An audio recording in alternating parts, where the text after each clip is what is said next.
Royal Pavilion is a beautiful building, and if you go there, your life will be infinitely better. It was created by George IV, the Regent Prince.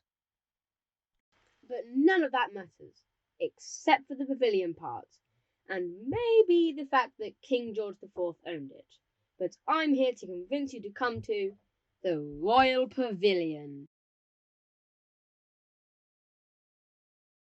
With its Indian style exterior, which looks a bit like those ice cream sweets, the Royal Pavilion really is a wonderful sight to behold.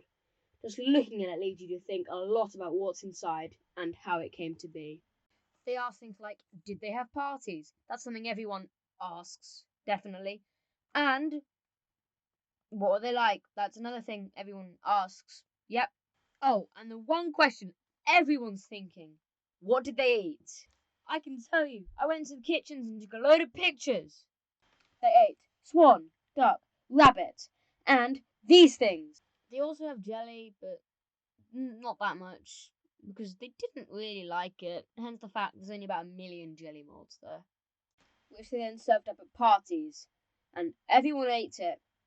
And then after the party, when everyone had eaten loads and loads of food, because they have about 7 million courses, the women, being civilized people, would leave the room and chat normally.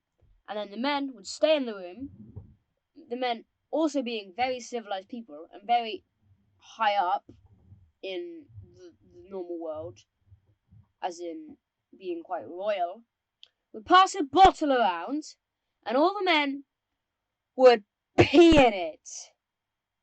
Because you weren't allowed to do that during the party. Oh, and after you've come to the beautiful pavilion, there are loads of other places you can go in Brighton, like the Volks Railway, the first ever electric train station. The lanes, where you can go on a shopping spree and get loads of cool stuff. And the Brighton Palace Pier, a lovely place to go.